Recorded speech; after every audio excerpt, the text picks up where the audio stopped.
And now, if you would all please turn off your cell phones and join me in welcoming our first speaker, Christopher Hitchens.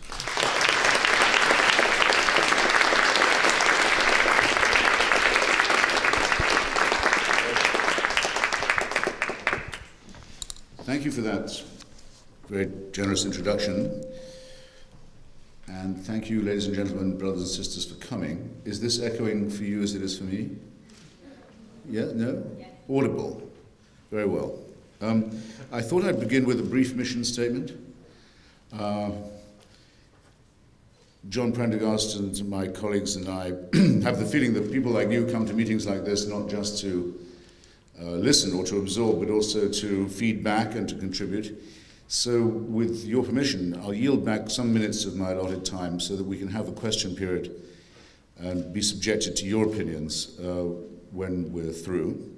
That's the first thing. The second is I'm incredibly relieved to be followed by John Prendergast, who knows a great deal more about this subject than I do, and who I think it can fairly be said of him, he'll be introduced, I'm sure, on his own, that without his efforts, the question of Darfur might have completely disappeared from the headlines and the political agenda. I can speak for myself, having been taken by him to Uganda to investigate the crimes and atrocities of the Lord's Resistance Army, one of the most vicious organizations on the planet, that he has the full knowledge not just about how to think about genocide and its consequences, but also some very important suggestions about what to do about it, which frees me, in the time I've left for myself, to confine my remarks essentially to how to think about it linguistically, how to define, how to confront this appalling problem. You don't often get, I'm invited to debates all the time. It's very seldom that I'm asked to take the anti-genocide position in a debate, and then told, and then Mr. whoever it might be, or Madame whoever it might be, will be taking the pro-genocide one. You don't somehow, if you'll forgive any flippancy on this question, which you probably shouldn't, you don't, so to speak, you don't get that lucky. What you get with genocide is what Harold Abrams says in Chariots of Fire about anti-Semitism. You catch it on the edge of the remark. You catch it in the fugitive remark, the euphemism, the shamefaced denial. But you catch it in the end, and it's worth training yourself to look out for the symptoms, I think. Today's the 1st of April. In a couple of weeks, the Armenian population of this city, and many others, I hope supported by you, will be commemorating the terrible day in 1915 when the Ottoman and Turkish authorities gave in effect a general order for the mass destruction of the Christian Armenian population of the Ottoman Empire.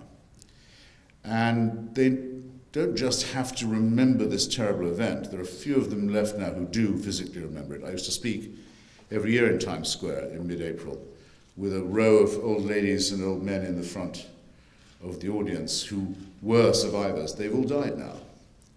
And they all died not just in the knowledge of what had happened to their families and their friends and their communities, and the extirpation not just of them physically, but the destruction of their churches, the destruction of their libraries, the renaming of their towns, the attempt to erase them from the map, the production of new atlases in Turkey that failed to show there was ever an Armenian province, the cultural erasure. They didn't just die in the knowledge of that. They died in the knowledge that it was still said that it had never happened to them. This, I think, is the crowning insult, and the one that, above all, cries out for justice. Not even an admission that it had happened. But if you go into the matter with Turkish parliamentarians, as I have, this month they will again protest that the US Congress, that the Swedish Parliament, others have affirmed the Armenian mass killing as genocide. There will again be threats from Turkey. They'll cut off relations with all countries that even dare to name it as such. Every parliament in the world discusses it, not the Turkish one. Flat, stone-faced denial. But go into it a bit further, and you'll suddenly hear them say, well, the Armenians were taking the Russian side in the First World War. They were a subversive minority within our borders. They didn't follow our religion. So you say to them, "Ah, so I see. So you're saying it never happened, but it would have been very justifiable if it did happen." And you catch them, and you realize, and they see it in your face, and you see it in theirs. "Oh yes, I shouldn't have put it quite like that." Isn't it of enormous interest that the neo-Nazi forces and their apologists now in America and in Europe and elsewhere do not say, "Yes, it's true that we tried to make an end to the foul Jewish people who were the main threat to German and Aryan civilization, that we are proud of our attempt to rid the world of this unwanted, hideous tribe"? No, they say, "No, we never tried it. It never happened." Holocaust denial is the form it takes. When you think of a real Nazi, he would be for Holocaust affirmation. So always look to the language. You'll find it in there. You'll find concealed in this the filthy traces and footsteps of the foulest of all crimes, the attempt to destroy not just the nationality and the physical being of a people, but its culture, its history, and all traces of its pre-existence.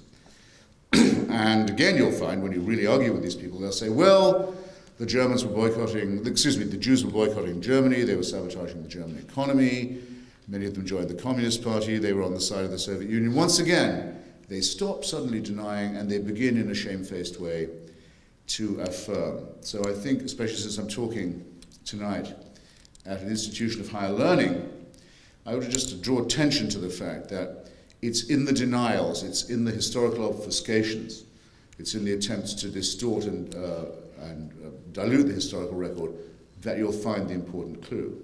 Now that's easy to say, isn't it, when we're talking about Ottoman Turkish mass murderers or brown and black-shirted Nazis and fascists. But in fact, there is an evasion in our own language when we talk about this, and it's quite recent. And it's happened in a democratic society with an open press. And it's happened in your memory, in your lifetime, even if you don't particularly care to notice it. Why did Madeleine Albright, then Secretary of State, and Bill Clinton, then actually Ambassador to the United Nations, later Secretary of State, and Bill Clinton, then President of the United States, why did they not call the attempt by the Hutu population, or the extremist wing of it in Rwanda, to destroy the Tutsi population and the moderate Hutu? Why was this not called genocide? When it was plainly the attempt to extirpate an entire population in whole or in part. Because if you call it genocide, and you are, as our country is, a signatory to the Genocide Convention, once you've called it genocide, you're mandated not just to protest about it, but to do something about it. The convention is very plain. If you call it by its right name, you must act, either to prevent it, if it can be prevented, to halt it if it's been started, or to punish it if it's been completed.